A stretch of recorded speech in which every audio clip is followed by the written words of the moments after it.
Hello friends, welcome to my channel Economica. I Dr. Gopal B. Saraswat welcome you all to my channel. Today the topic for discussion is research design. Research design is very important for a research. Those who are a student, research scholar and willing to pursue their research, that research design is the first and foremost thing that gives you a blueprint of your research that you are willing to continue or pursue. So research design, how it is important, what are the different classification and how these classification are important to know for a researcher. These are the different questions we are try to answer during today's video. So let's start the video. Most researches lose out because either the research design was not conceptualized properly or the design formulated was weak. The research design importance was clearly stated by draft 1995. While reviewing the research articles from a Journal of Academy of Management and Administrative Science Quarterly, draft stated that the 20% of the reasons for rejection of research article was due to inadequate study design. Further, the concept of research design become important, and to know this better, we require to understand why required to have a research design. For a single research problem, can be a different research design options, but they have to be carefully selected based upon the deciding criteria and the requirement of the study. Once you have established what to study or your research problem, the next step is to know how to study, which specifies the method of achieving the stated research objectives in the best possible manner. Green et al. Explained research design by saying that the method and procedure for acquiring information is known as research design. It is overall operational pattern or framework of the project that stipulates what information is to be collected, for which source, by what procedures. If it is the good design, it will try to ensure the information obtained is relevant to the research questions and it is collected for the purpose of achieving the objective of research through economical procedures. Thayer 1993, he explained research design by saying this is a blueprint and detailed plan of how a research study is to be completed. Further, he stated that operationalizing the variables is necessary in your research design so that you can identify how to measure, select a sample of interest for your study, how you will collect the data, and on the basis of this, how you will test your hypothesis and analyze the results. So these are the ingredients of a research design. The essential requirement of a design is to provide a framework and direction to the investigation in most efficient manner.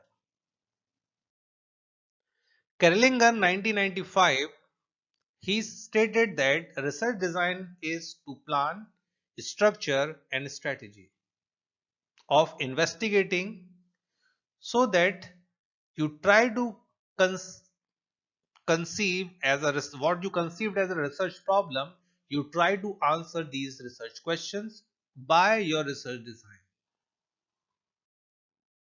Donald R. Cooper, he stated that once your research proposal is approved, The next thing that comes to your mind is research design, where you will plan for your data collection design, sampling design, instrument development or instrument design, so that this research design may lead to the data collection and preparation. Cooper also stated that a critical path is required for having a research design, and this critical part is divided into 9 steps, where 3 milestones are there at 3 point number 3, 7 and 9.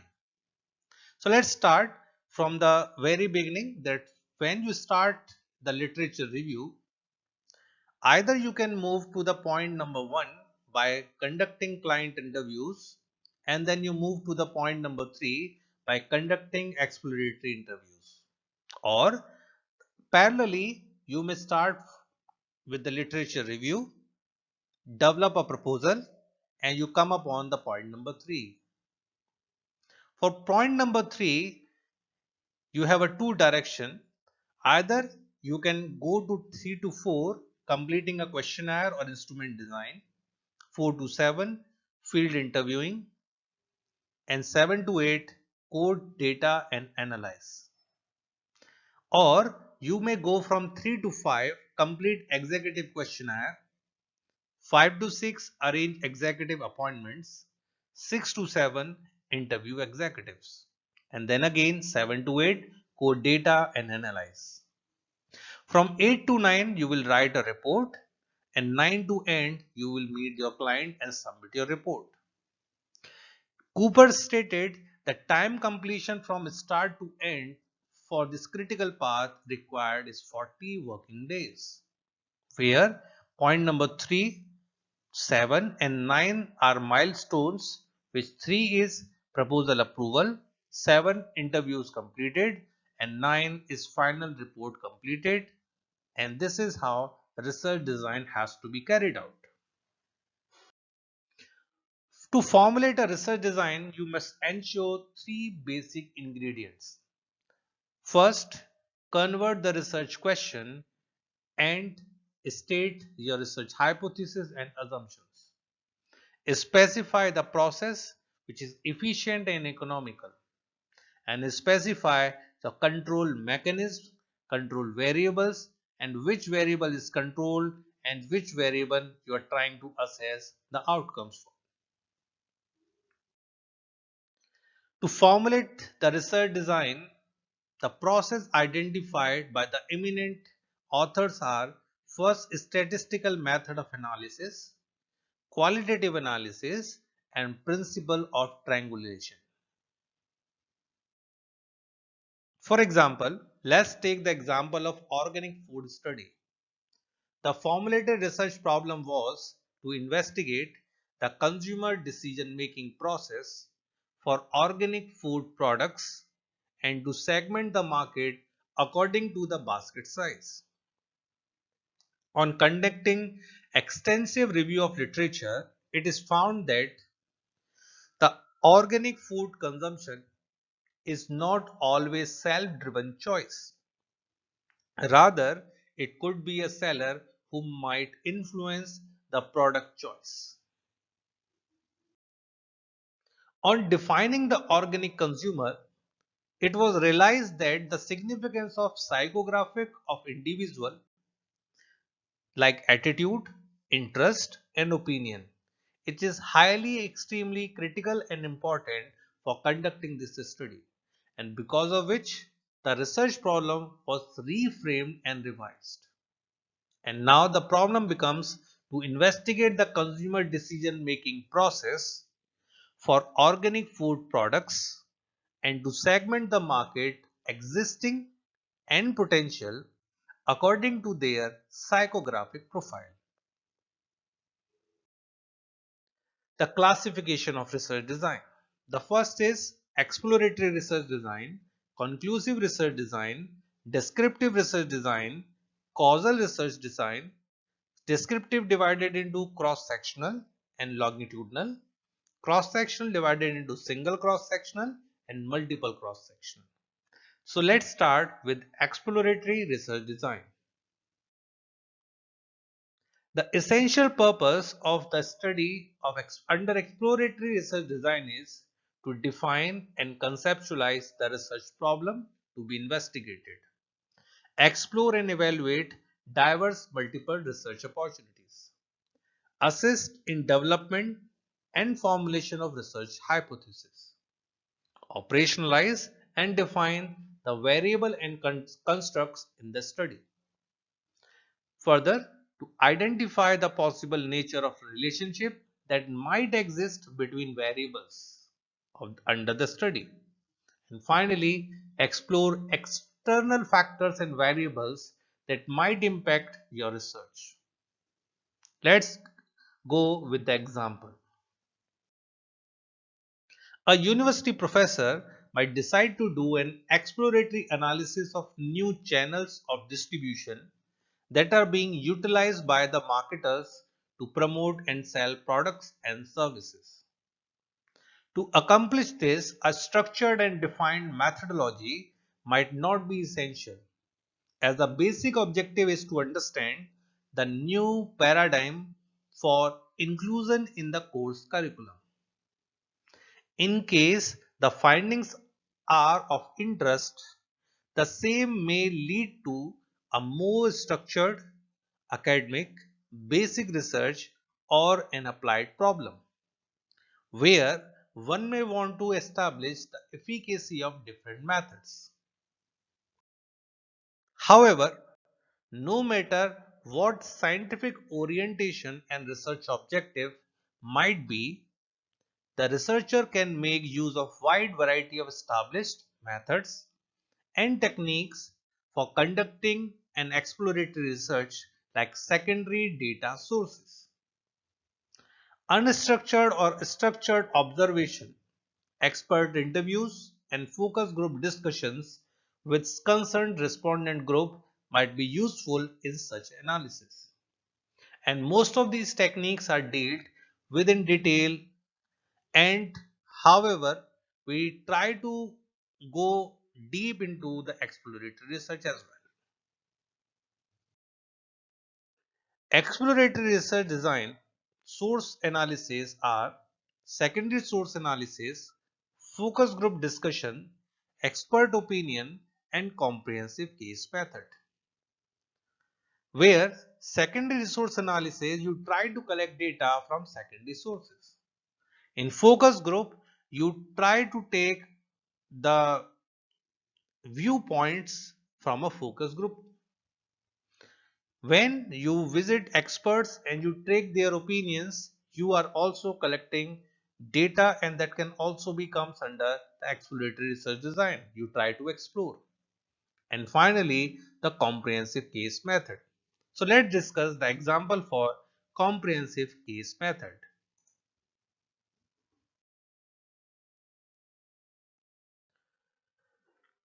For example, a BCA corporation wants to implement a performance appraisal system in the organization and is debating between the merits of a traditional appraisal system and a 360-degree appraisal system. So for a historical understanding of two techniques, the HR director makes use of theoretical works done on the constructs.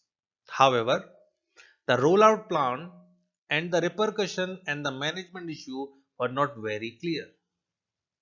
This could be better understood when they studied in depth the case studies on Allied Association, which had implemented traditional appraisal formats, and Suraksha International, which adopted 360-degree system.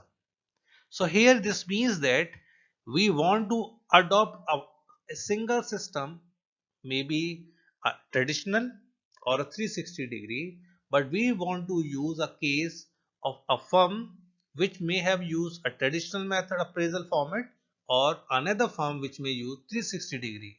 We want to compare both the cases, and which is best suitable for us, we are going to implement that. And that is the benefit of comprehensive case method.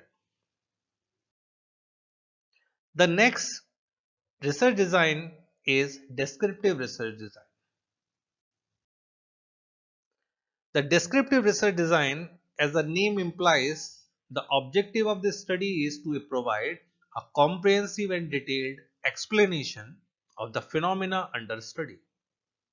For example, under the cross-sectional studies, investigates a specific chunk of population under study and it is scientific in approach. Let's discuss a case study on Danish ice cream company.